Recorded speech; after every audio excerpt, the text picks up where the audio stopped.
Okay, so I am going to riff just for a little bit, give you guys some updates and whatnot, so at least there's some content that can be uploaded once this is done. Um, I didn't really give people any warning other than like last week saying that maybe we would do this. Um, so let's do this real quick. And if people don't join, within a few minutes, we'll cut it short. And please let me know in the comments afterwards, whatnot, when a good time, what a good schedule would be for you, right? Mostly because I teach in the evenings, like mornings and lunchtime are kind of the time that I can do things. Okay, housekeeping. Number one is this. I am open to doing live streams if that is something you guys are interested in. Like I said last weekend, what we'll end up doing is basically kind of like a Q&A and chat, so you guys can kind of join me for that, and ask questions, bring up concerns, things like that. That's fine. Um, if that's something you're interested in, we'll do that. We'll put it on semi schedule, whatever. The other bit of housekeeping that I want to bring up is that I'm reworking the t-shirt things. You can't really see the t-shirts right now, and this doesn't matter anyway because this one's all beat up. But the during the initial lockdowns, I had switched from the Amazon store to T-Chip because T-Chip is cheaper and has a broader range of products. Unfortunately, their quality is extremely inconsistent. And so I'm kind of pushing things back towards Amazon. Unfortunately, due to the financial situation, I can't I can't work with like a real fulfillment company. I can't work with a local manufacturer because I can't afford to buy stock and everything. I need a print on demand service, and everybody else is stupid expensive. Like if you look at like Teespring and Zazzle and some of the others, you end up charging like 25-30 bucks for a simple t-shirt, and that's no good. So I'm kind of revamping the designs on Amazon, and I'll keep those up. And I'm going to keep T-Chip up just because they do have a larger variety. It's just it's not the highest quality stuff, but it is cheaper. So there's that. Um, all right, it looks like we have one or two people coming and going. So feel free to ask questions, whatever. This is not really something that I have any kind of prepared content for. This is a chance for you guys to actually interface with me live as opposed to just dealing with the videos. And a couple of people last week basically kind of said, Saturday afternoons are a good thing. So we're going to try that. Maybe 2 o'clock's not the best time. I have some flexibility on Saturdays, so we'll see what that does. There may be some upcoming changes with the gym. We're working with some new people that may or may not change the schedule and all of that. And I've got concerns with all that. My partner is usually the money guy. I'm just the operations guy because I'm there. But we'll see how things turn out there.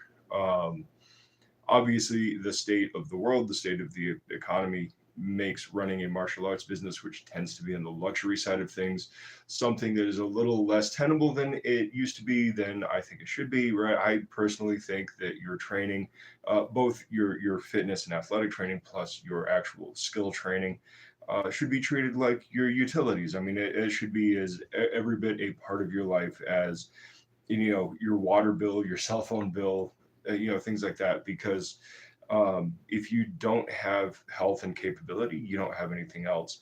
And at the end of the day, right, even if, heaven forbid, things were to turn into some big, hot civil conflict, you're not always going to have a weapon by your side, and you may need those abilities and skills to get to your weapon. Or in case the weapon malfunctions, whatever. I mean, just the pragmatics of it. It's unlikely here in the U.S., but it is possible nonetheless. So, yeah, so that's that's that. There's some potential changes with the gym, t-shirts, live streaming.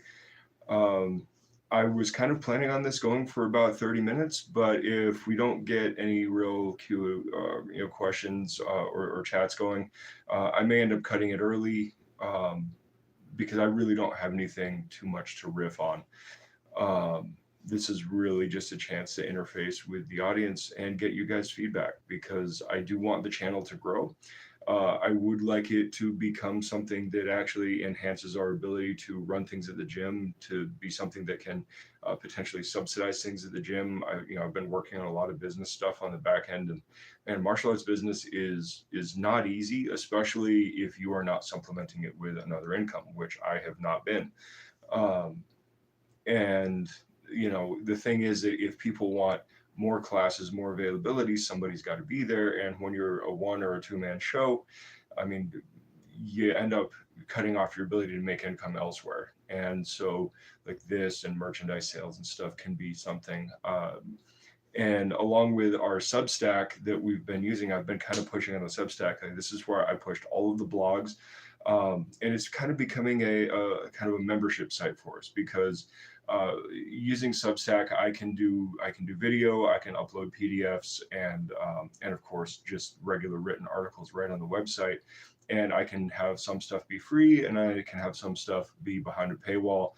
And that way, like, everybody can sign up for free and read the free content, and there's a ton of it. And all of like the reference material that I use for the YouTube videos gets put on Substack rather than in the YouTube comments. And that's the direction that I want to go with that. And so yeah, we're trying to do something to kind of recession proof the business, because if we don't, when the economy fails, if it does, it is going to take us down with it. And I mean, that's just the long and short of it, right? If the economy goes, we go with it. We are not farmers, we're not manufacturers, we're teaching people how to fight. And that is in the realm of luxury things, and for most people in the in the first world. And that being the case, right, if things tank and we go from recession into a depression, which heaven forbid, but is on the table and is a possibility, we will be some of the first kinds of business to go, and we have to do what we can to push that in a direction that is more useful. All right, I guess there is one thing to talk about. Like I said, I don't have anything prepared for this, but feel free to chat, ask questions, whatever. Let's have a back and forth. But there was a cool statement that I saw recently where apparently Akira Toriyama, who created Dragon Ball, was a big fan of Jackie Chan back in like the 70s, back in the early days when Jackie was a much younger man. And truth be told, right, some of Jackie's early movies have some of the best training montages. They have some really fun choreography. And of course, Jackie is Jackie, which is really, really cool. So here's the thing, right, is a lot of the Jackie Chan stuff influenced how Toriyama wrote Goku and just the overall like action and feel of Dragon Ball. And that makes sense why I like both of them, right? Because like it's lighthearted, but it's action packed, all that kind of stuff. Well, here's the other cool side of it. The guys in France, these guys were Vietnamese, either refugees or next, first generation after refugee immigrants.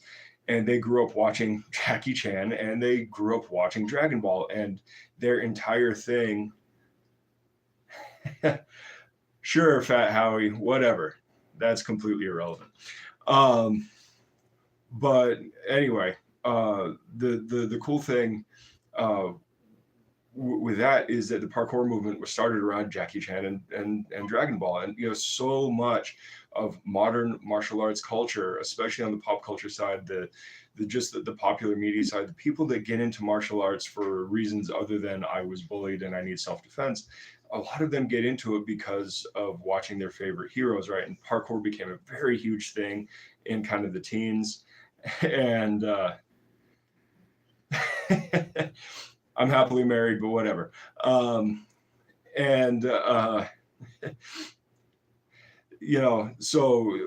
the cool thing with what I'm talking about here with with parkour and martial arts, right? It's like, Bruce Lee is cool, and like being a Wing Chun guy, I hear endlessly about Bruce Lee. But the fact is that Jackie has influenced so, yes, to a lady. She's actually been in a couple of my videos. Um, but yeah, Jackie Chan is actually so much more of an important. Yes, I do. Yeah. Um, you just throw it off my train of thought. At least it's good for a laugh. Proof. Okay, whatever. I'm going to ignore you now. Um, so anyway, right, Jackie Chan is actually way more important to the current generation and, well, my generation of martial artists than Bruce Lee. Bruce Lee was dead before a lot of people in my generation were even born.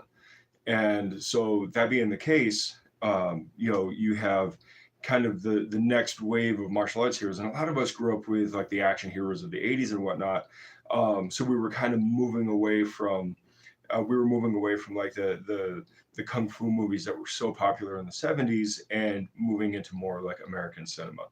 And then you go from being in you know this kind of kung fu and karate and Asian mysticism and traditional martial arts to kind of uh, you know guns and explosions and more rough and tumble and um, all right, Marlon, I'll get to that in just a second. Let me finish my train of thought. Um, so uh, we you know we went to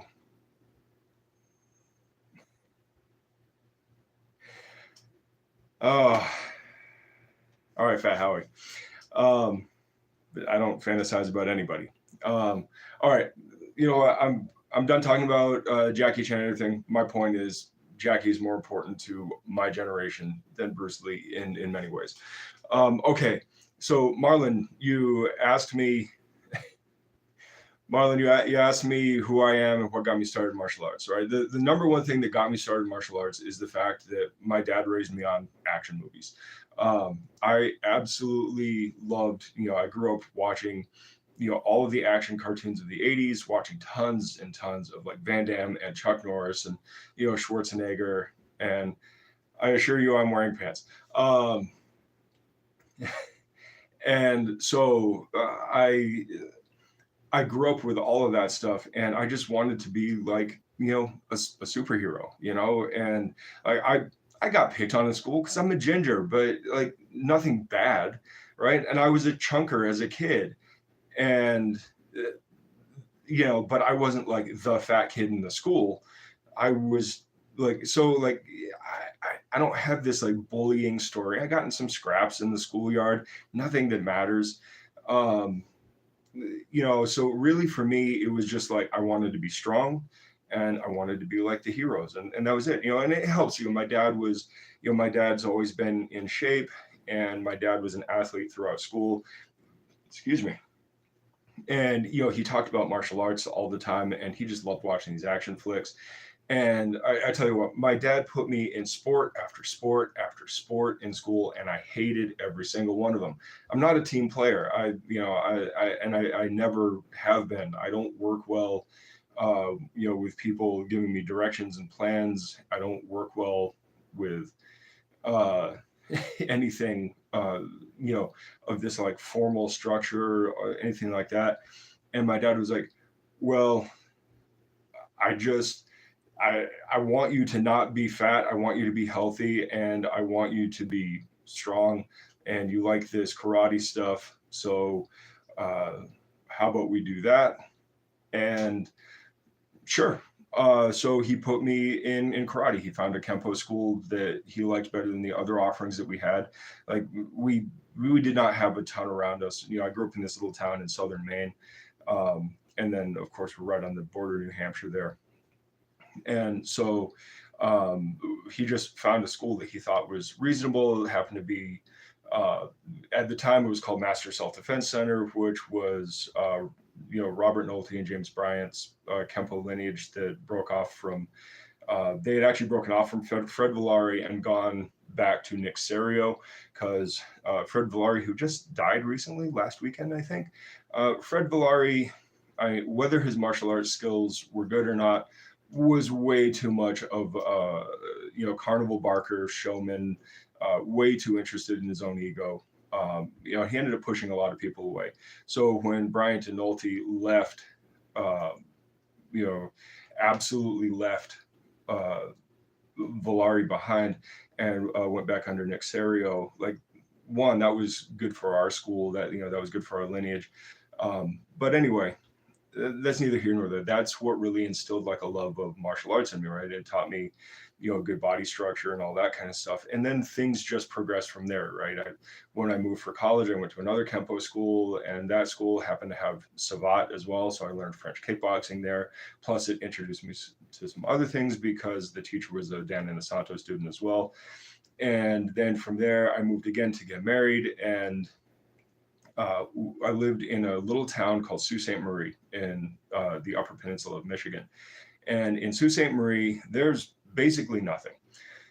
There were no martial arts schools, but there's a college, right? And what can you find in college? You find a lot of people with a lot of different backgrounds, and you end up finding a lot of military guys. So, I ended up meeting a couple different military guys who knew some grappling, and then, they would introduce me to like a boxer or a Muay Thai guy. Next thing you know, we've got an MMA team.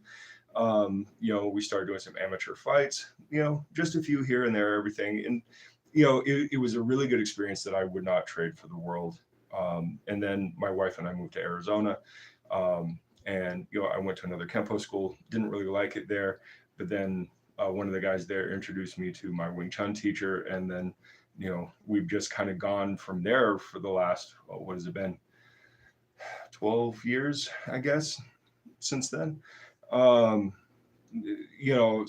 that's that. I don't know how to do that, James. I am absolutely technologically stunted. If I learn how to do that stuff, I will, make people mods and things like that. For right now, I am happy ignoring the trolls. Anyway, that's what we've got. As far as who I am, I mean, I'm just some guy. Like I'm really not important in any stretch of the word. I'm just a guy that has been doing martial arts since he was a kid, and I really, really enjoy it, and I've put a lot of time and effort into it. So hopefully that answers your question, Marlon. And I appreciate the question. The chat that has been going on in the corner has been somewhat entertaining, if not a little disappointing, but whatever. So did I answer your question, Marlon? Is that enough for you? Is there anything else you'd like to know? Looks like the chat has stopped, which is nice. I don't know who Fat Howie was, but he was just shredding the comments, making sure that he was pulling everybody down, because that's how YouTube is. All right. So we've been going for, well, it looks like we've been going for about 19 minutes now.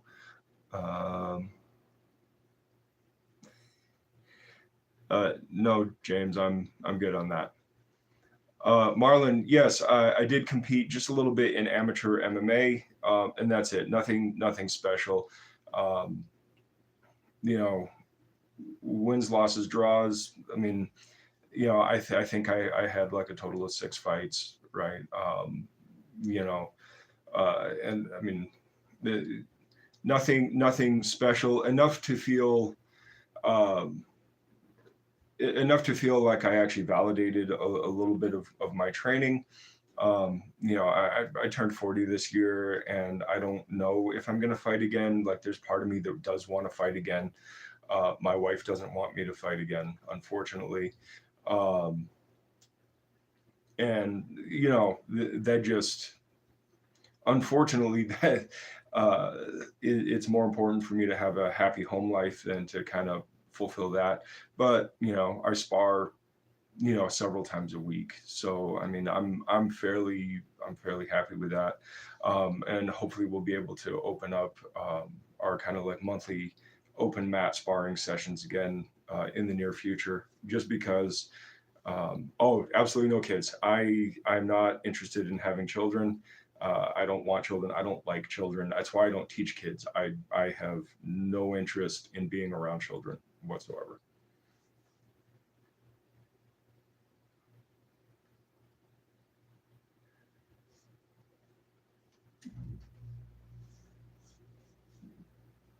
James, I appreciate that. Um,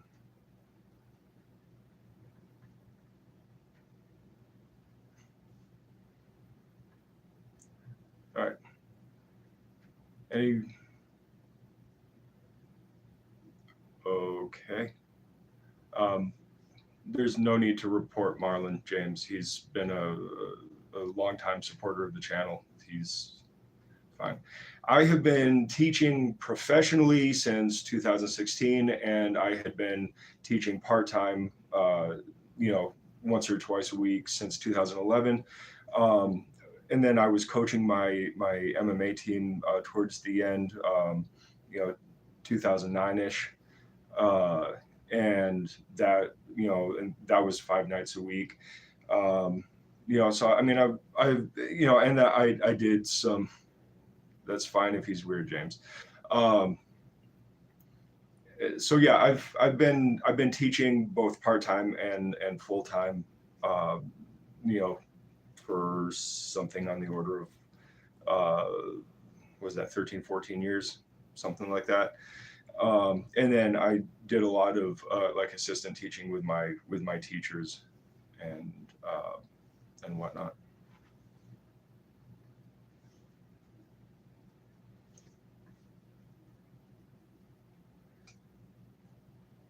Okay, James. I'm not going to block a guy that's been uh, supporting my channel for a while. Uh, any other relevant questions or commentary? I'm only going to go for probably another 7 minutes. Um, and then, yeah, I know the trolls won't stop, Marlon. Trolls are trolls. It is what it is. Best to ignore them and let them delete themselves.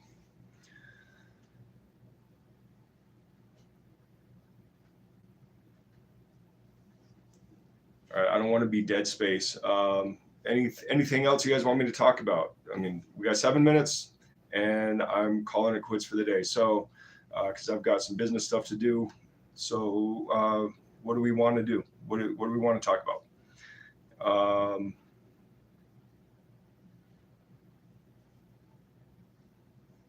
right, I'm gonna take a sip of coffee, and yeah, I'm taking questions. You got 7.5 or 6.5 minutes.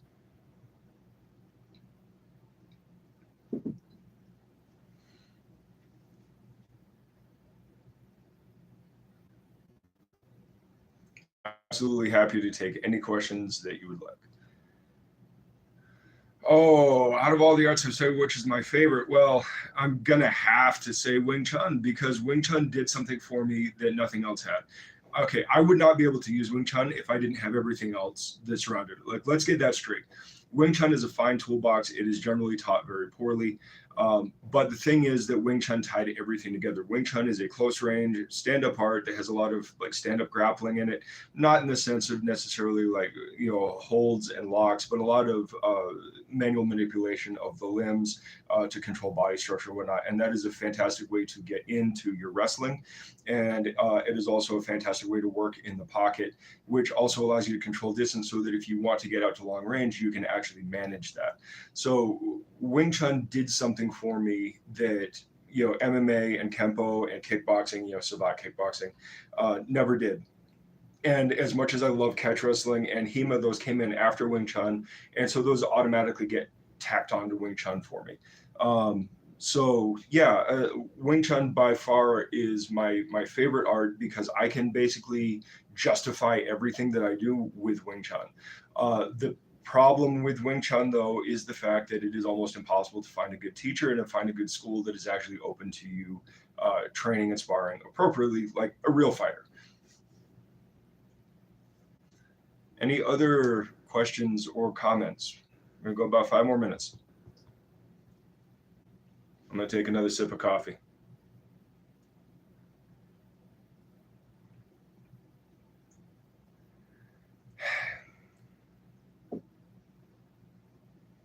I'm just going to ignore that. Keep on going.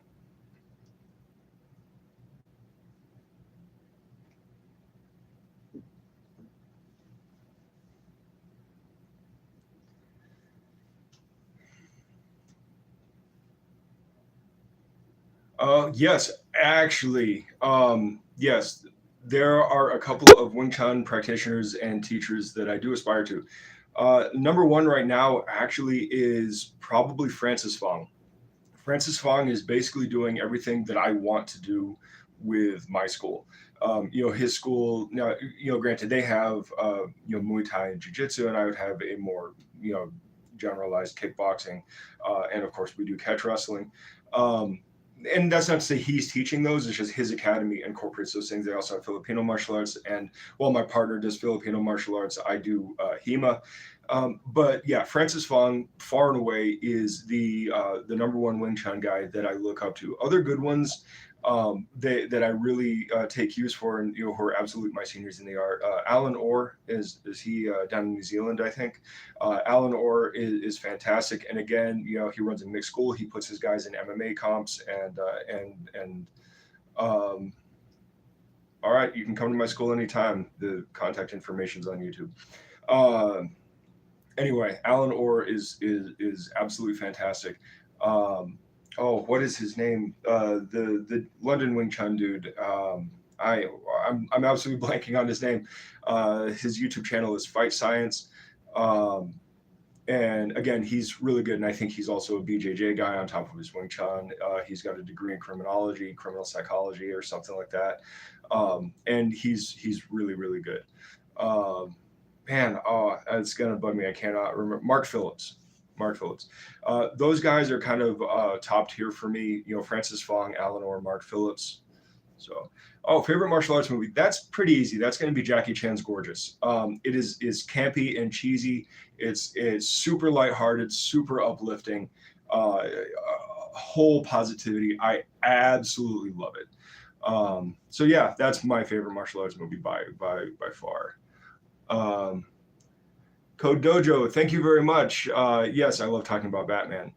The questions, silver, diamond, white trash, is because this is 4 questions. There was another, I don't know how to get to the, here we go. Let's see, Digiman asks, do I ever have any purists that tell me not to change or improve any of your styles?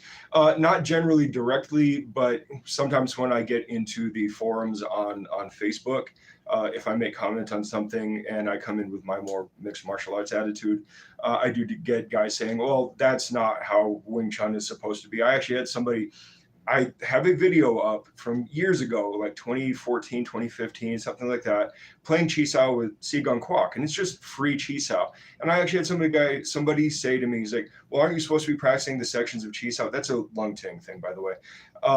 It's like, well, no, free Chi Sao is totally a thing. And while it's not a stand-in for sparring, it should be similar to sparring in the sense that it is free play and not scripted.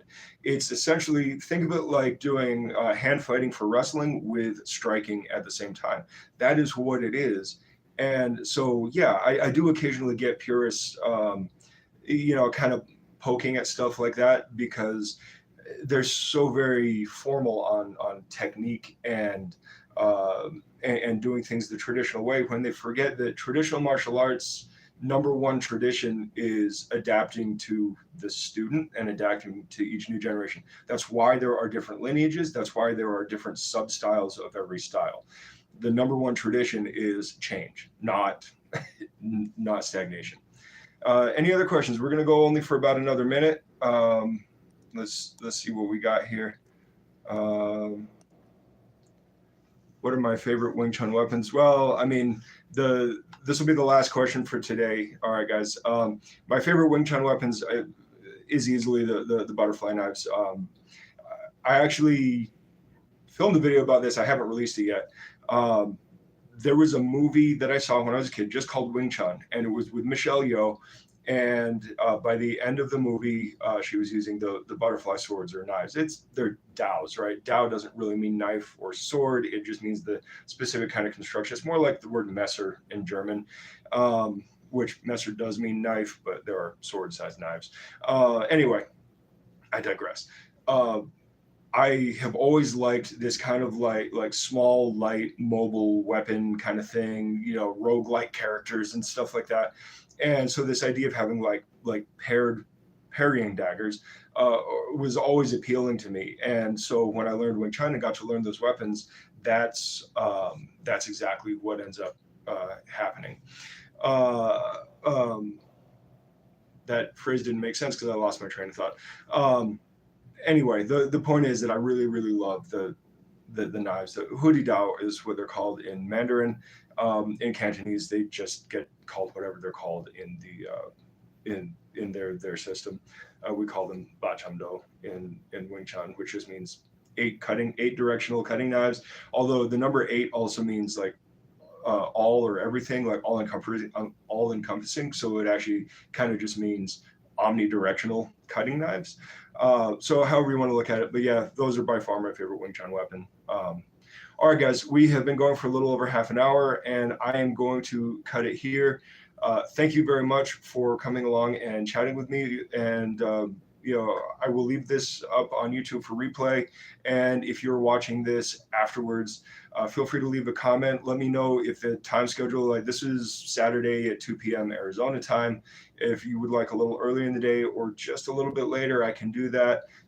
If you want something during the week, mornings and lunch times are kind of when I can do things. Alrighty, so that is it. Thank you for joining me, and I will talk to you guys later.